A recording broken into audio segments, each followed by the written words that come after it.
একদিন পৃথিবী আর আগের মতো থাকবে না। আকাশ রক্তবর্ণ ধারণ করবে, বাতাসে ভয় আর আতঙ্কের ছায়া নেমে আসবে। মানুষ তখন দিশেহারা, কারণ মুক্তি পেয়েছে ইয়াজুজ ও মাজুজ।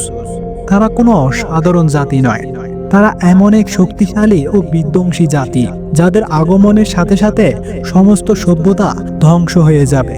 ইসলামী বিশ্বাস অনুযায়ী ইয়াজুজ ও মাজুজের আসল পরিচয় এক অবিশ্বাস্য দানবীয় শক্তি, যাদের ধ্বংসাত্মক প্রবৃত্তি সমগ্র পৃথিবীকে মৃত্যুপুরীতে পরিণত করবে। কোরআন ও হাদিসে তাদের নিয়ে যে বিবরণ পাওয়া যায় তা কল্পনাকেও হার মানায়। তাদের নামের অর্থই বোঝায় ধ্বংসের বার্তা। ইয়াজুজ শব্দটি এসেছে উজাজ থেকে, যার অর্থ কঠোর বা শুষ্ক।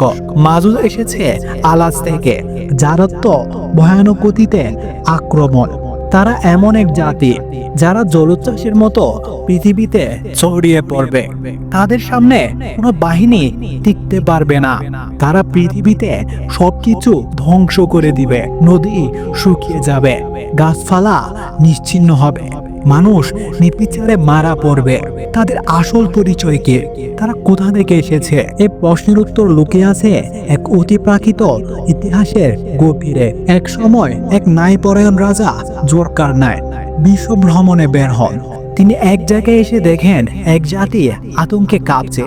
তারা বলল, হে শক্তিশালী রাজা, ইয়াজুজ ও মাজুজ আমাদের নিশ্চিহ্ন করে দিচ্ছে। তাদের সামনে কিছুই টিকে না।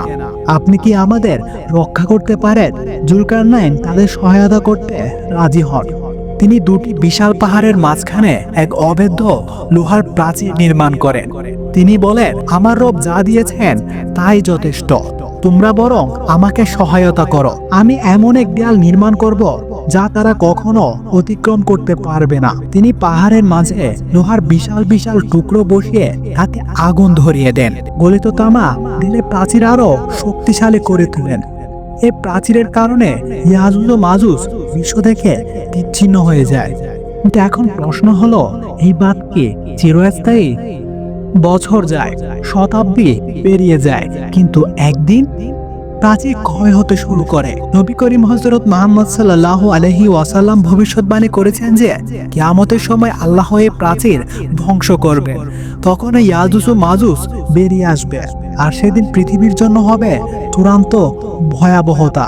তারা এত বিশাল সংখ্যক হবে যে যখন প্রথম দল একটি নদীতে পৌঁছাবে এবং তার পানি পান করবে, তখন পরের দল এসে দেখবে যে নদী সম্পূর্ণ শুকিয়ে গেছে। তারা বিশৃঙ্খলা সৃষ্টি করবে, রাজ্য ধ্বংস করবে, পৃথিবীকে মৃত্যুর উপত্যকায় পরিণত করবে। তাদের নির্মম হত্যাযজ্ঞের সামনে কেউই টিকতে পারবে না। যখন সব শেষ মনে হবে, তখনই ঘটবে আরো ভয়ঙ্কর কিছু।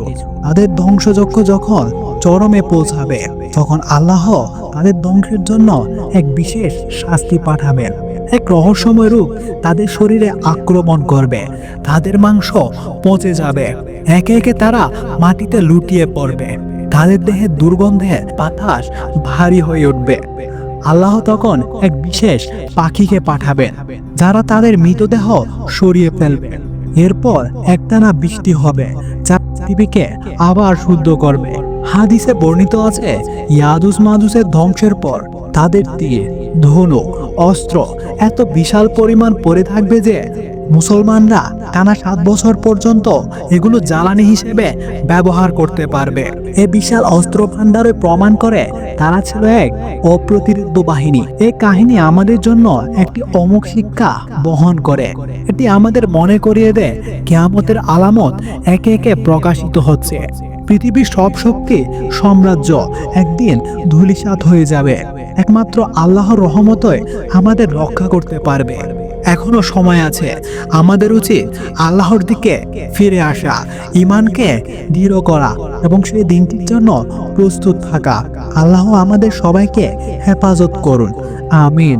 এই ভিডিও যদি আপনাদের ভালো লেগে থাকে তাহলে লাইক দিন, কমেন্ট করুন, আর আমাদের চ্যানেল সাবস্ক্রাইব করুন।